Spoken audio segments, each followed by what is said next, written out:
For the Climate Discussion Nexus, I'm John Robson, with the latest readout video from our Wednesday Wake Up email newsletter, to which you should subscribe, and more on the dreaded COP28 gathering you should not have attended. Specifically, we asked last week what the point was of going to denounce fossil fuels at all. This week we ask, what's the point of doing it in a gleaming desert facility built with oil money? In fact, what could furnish a better illustration of the practical impossibility of doing what the gathered delegates all insisted was easy, but none of them could show us how to do?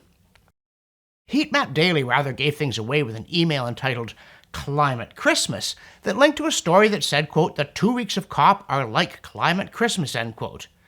Well, not to us, but to you, what exactly does that mean? Well, there's a festive atmosphere, there's food and frolics with your friends, you get stuff like that, but then you get a giant lump of coal in your stocking on the big day. It's clear to us that most activists have just retreated into wish fulfillment as emissions keep on rising. So, we also issued a challenge in the newsletter to all those gathering at COP28 wanting to get the public on side. Plan a big demonstration. No, not of the Extinction Rebellion, just stop oil kind. Rather, the sort the Manhattan Contrarian has been berating them over.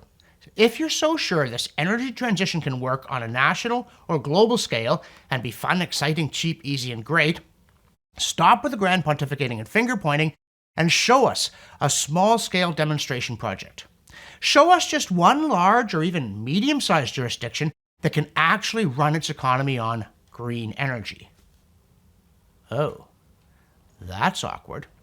And speaking of demonstration projects, we also highlighted a climate researcher from the Kiel Institute for the World Economy who refused to fly back from Papua New Guinea to Germany because of the carbon footprint, and instead took 50 days via ship, ferry, bus, and train, and, drumroll please, was fired for not showing up for work.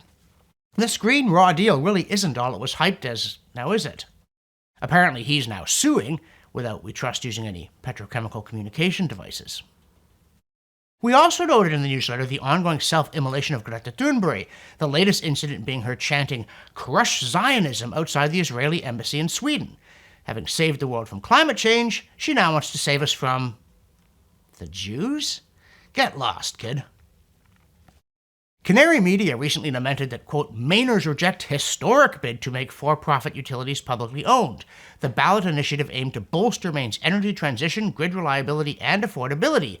Utilities fought the effort with a torrent of cash," end quote.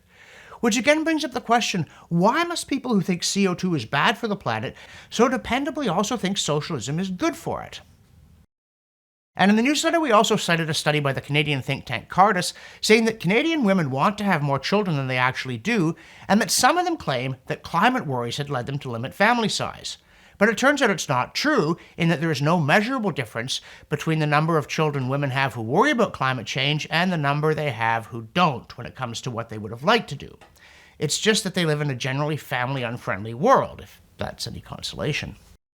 Also in Canada, auditors are now trying to figure out how public servants managed to waste $8 million on a solar-powered barn at the Governor-General's residence.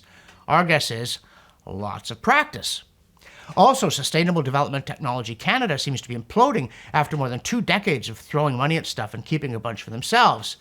But the feds are trying to keep it quiet, as they're also trying to fend off any efforts to find out if those lavish subsidies to EV battery makers included subsidizing foreign workers. It's the usual Canadian Jedi mind trick. You taxpayers don't need to see that information. Also, we note that the Harvard Business Review just warned of the dark side of solar power. Get it? Dark side?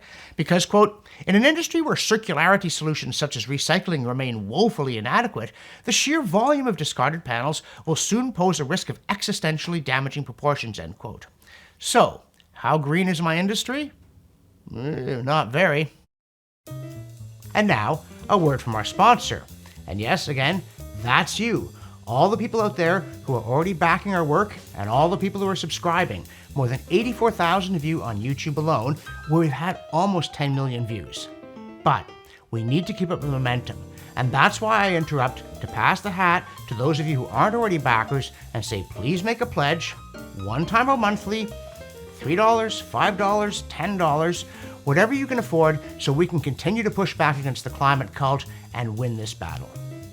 And now, back to me. Also, since 2023 was the hottest year ever, and there's more where it came from as we're into the era of global boiling in the mouth of hell, or in Antonio Guterres' latest unbalanced rant, quote, "We are living through climate collapse in real time, and the impact is devastating," end quote, it's pretty obvious that winter is toast. After all, quote, "We have given Earth a fever," end quote, according to some trendy award-winning author you never heard of. Which leaves us wondering why schools in Cornwall and Devon, in balmy, practically tropical southwest England, had to close as white stuff fell from sky. And what the heck was the Weather Network thinking, telling us, quote, "Canada's first -40 reading, a harbinger of a frigid week to come," end quote. Don't they read UN press releases? Now here's one from Fantasyland. Canary Media laments that, quote, "California's rooftop solar policy is killing its rooftop solar industry," end quote. Which seems odd, since it would be hard to find any politician anywhere in the world more committed to alternative energy than California Governor Gavin Newsom, and the California State Assembly currently has 62 Democrats and just 18 lonely Republicans. In the Senate, it's 32-8. So, why would these people stab solar in the panel?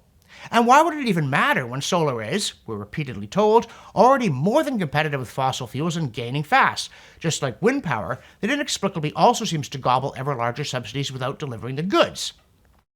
See, even if the California government isn't handing out free money in buckets anymore for exporting power back to the grid, wouldn't people at least be installing it to cut their own energy bills? Or were you just making that up about it being so cheap and effective? Now, if all this talk of real-world engineering challenges and fiscal problems is getting you down, and you're not happy with things as they are, Bloomberg has a suggestion. Get really high, man. See, apparently, quote, "A psychedelics boom is minting environmentalists," end quote, and, quote, "Proponents of a new wave of interest in hallucinogens say the right trip at the right time can change how people think about the natural world," end quote. Or, as the late Sam Rayburn used to say in simpler times, quote, "Why should we sit here dumb and weak when for the price of 2 drinks we could be strong and smart," end quote. But, look, even if getting stoned actually can help you connect to nature, we strongly urge sobriety when you start making important practical decisions. And, speaking of the real world, in last week's ECS of the Real World entry, the authors came up with a model to estimate the minimum likely ECS. In this week's, the author comes up with the minimum model needed to estimate the most likely ECS. See, it might be tempting to keep adding features to your program and kludges, because, well, partly just because you can and it's fun.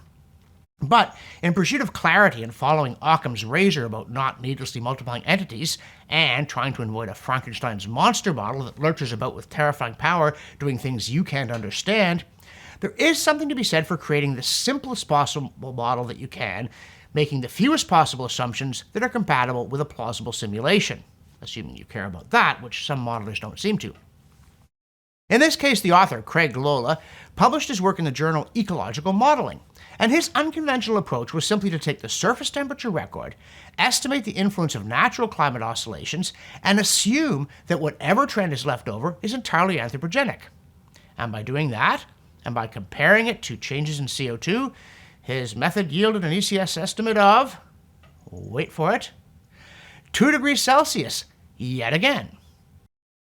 In the newsletter, we also note that in the upside-down world of climate science, where every bad thing is caused by climate change and there's a voracious need for weather disasters to prove just how bad things are getting, nothing cheers up the activists like a large catastrophic hurricane or two. The more homes get knocked over and the more fatalities there are, the better. And if you can tally up at least $1 billion in damages, then it's truly an occasion for celebration. But, as Roger Pilkey Jr. notes, the 2023 U.S. hurricane season came and went, and there was only one measly hurricane making landfall, despite forecasts of many more. So, please do spare a thought for the poor alarmists whose hopes for catastrophe were dashed once again. Finally, in the newsletter, we end from the CO2science.org archive as usual with a study on Caribbean tropical cyclone activity from 1900 to 2008 during a time of supposedly unprecedented global warming, which found that ocean currents had such a large impact on storm frequency that there was little or nothing left to blame on CO2. Bummer. For the Climate Discussion Nexus, I'm John Robson, and I know a desert mirage when I see one.